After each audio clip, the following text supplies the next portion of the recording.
We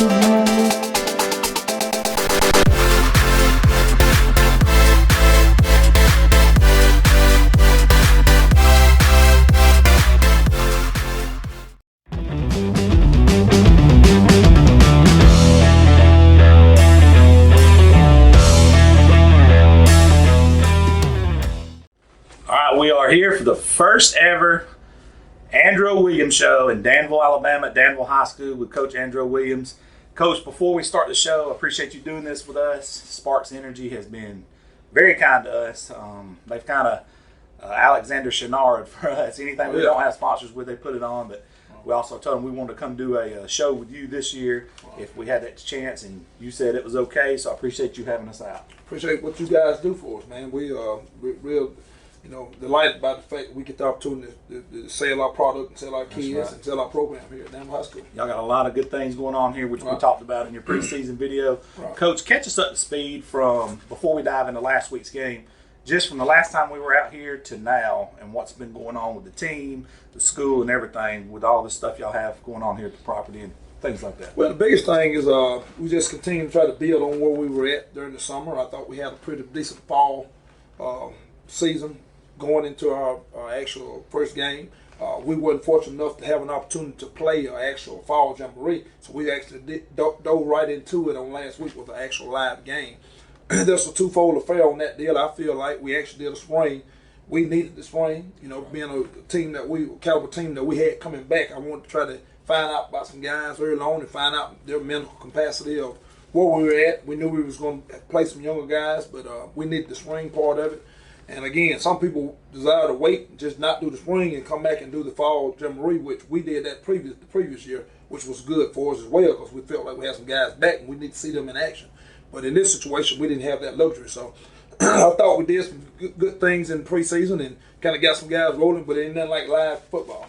So there ain't no doubt. So we were fortunate enough to get it rolling on last week up until that point. But main thing is just get some guys on the fire. And but again, we've been blessed. We got a great group of young guys, and our guys have showed some resiliency, just kind of mustering through. We putting some guys on the field that had never been on the field before. And, I like that group going forward, and that's where we had up until this point. But again, we were able to go over, on last week to play, prep ourselves to get ready to play a football game, a first official game, whereas, Lawrence County had actually played a fall jamboree, a two-quarter game. And, again, sometimes it's a twofold affair. We felt like we'd have got a chance to play a little bit earlier. I think that, it'd have been maybe a different type of game or whatever, and would have put our kids in a situation to be successful in the course of it. But again, we got a lot out of that game up until that point, and, our kids are steady growing and getting better as we go along. And right now, we're at the point where we just want to continue to sharpen what we need to sharpen up and continue to get those little fine intangibles in place and get ready to get back on the field again and play. Coach, after watching that film and breaking it down, you guys come up a little bit short in that game, but you had to discover some things you liked. What were some of the things you really liked in that film? The biggest thing is we just need to get out of our own way. We some false start things. You hear that now from a lot of coaches. Right, yeah, we got to get out of our own way. We put the ball on the ground, had a couple muff punts. We stopped them. I thought our defense played outside their minds the first half. It was a 6-3 ball game the first half. We had bowled up and stopped them inside the red zone 3 times in that first half. And went in at half up 6-3. And typically, I told our kids, typically, the teams that I've had in the past, they sort of took initiative and sort of thrived on that opportunity. In fact, we were playing great defense at the time. We came back out. We had some kids with the cramp issues at times. And it became a mental aspect. Gotcha. I thought that the numbers game played a role. The fact that we're as young as we are and we're having to roll some guys, we're having to trust some guys, and that's things that you don't find out in preseason without playing somebody. That's right. And those were the things the intangibles that I thought that could have factored in that game, opposed to Lawrence County that played some games and their depth was a little bit deeper than ours. And but like I said, that's neither here or there. We've got to get mentally able to handle the aspect of that. Play some other guys. We striving to sell to our guys. We got to play as many people we can play. That's right. And that's where we're at right now. But I thought that we got a lot of great points out of the game. I thought that even with the problems we had the second half where we gave up some things here and there, it was just some undisciplined things. I thought when our bodies got a little tired, we got to be able to persevere through and create opportunities for ourselves. And we created extra 3 turnovers defensively, and we had some other opportunities that we didn't make happen during the course of the game. But again, our guys, I'm pretty pleased. We got to go in and correct and make some strides from week 1 to week 2 and going from there, But for the most part, man, I'm real proud of our guys for putting themselves in position, first of all, but we got to find a way to be able to finish when we get the opportunity to, like we had the other night. We thought we had some opportunities to take over that game at one point or another. When you schedule somebody like a Lawrence County or you play a quality opponent like that, talk about some of the benefits, even though it was a loss, some of the benefits you take away from a game like that. Well, especially early on, just the fact that we could come back and look at film and see, hey, we had opportunities here. And we see a lot of correction. Our kids, I'm real proud of our kids for understanding, hey, they're opposed to, to accepting the fact that, hey, look at this opportunity we had. And they asking me questions about things that we saw. Coach, what about this? What about that? And I'm proud of the fact they're learning and picking up. And when you're trying to establish a culture and do things the right way, that's where we're at here.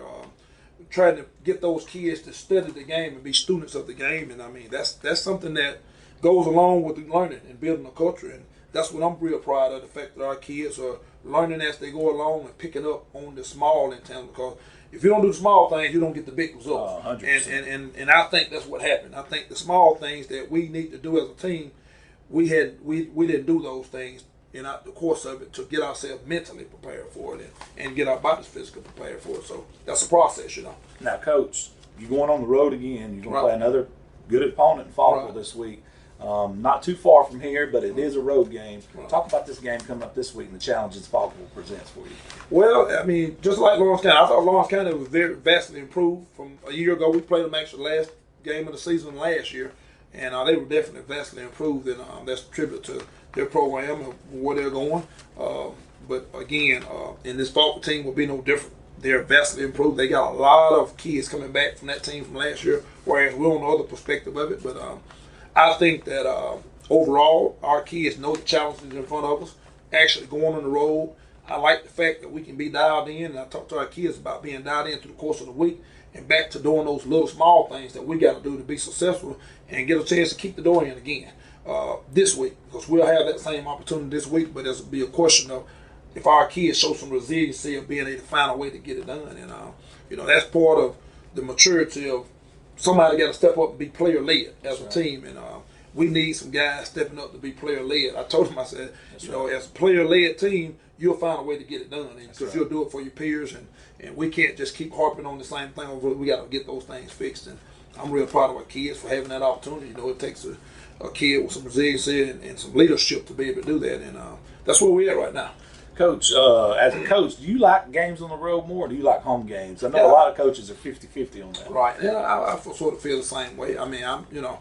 It's good when you got a younger team early on in the season to play at home first to kind of get it rolling. But, this is a great challenge for these guys, a younger team having to go on the road in some good atmospheres. And, that was a great atmosphere on Friday night. We had thankful to our crowd. Our crowd was, major for on the road for our first game. We had a real good crowd. Lawrence County had a real good crowd, and it was a great atmosphere. It won't be any different this week with Falkville, being in our county. And our goals, from day one is to try to do what we can do to control the things we control and control this county right now. And we know Falkville standing in the way of that right now. So we know where we stand and we know what we got to do, but we got to put in the work and have a winning week and do some winning things on that practice field this week and to get ourselves in position to be successful on Friday. What's some of your final thoughts, Coach, leading into, some of the things that you got to get done between now and Friday, just overall perspective of this game coming up, in your words, some final thoughts? Well, again, it goes back to playing winning football and doing the little, small, intangible things that we have to do to be successful. And our kids know that. These guys, harping on them, just make sure we on top of the little things that we got to do to be successful. We know Falkville's going to bring a good product, have a good product on that field on Friday, and we just got to rise to the occasion and accept the challenges that they have to offer. And that's the things that we talk about. They got a great program for overall there. It's moving forward. They got some great players. Their quarterback is as good as advertised. They got a receiver down there that's as good as advertised. I think those guys are going to make some noise. They actually did on last week with scoring 40 points in the game. So we've got to control the things. We got to control defensively. We're going to lay our hat on our defense and lay our hat on our offensive line and try to give ourselves a chance to be successful. But we got to execute at the end of the day first. Taking away the penalties that's unnecessary, false start penalties that we had on last week, correct those things, and correct formation. We had some formation issues as well, and take care of that football. I mean, we can't put it on the ground twice on 2 muff punts the first 2 opportunities. So those are things we just got to make sure we correct and do the little things and give ourselves a chance. Coach, I appreciate you sitting in with us, and we will be here again next week. Thank you so much, sir. Man, appreciate y'all what y'all do for football in this state. Thank you, sir. Thank you.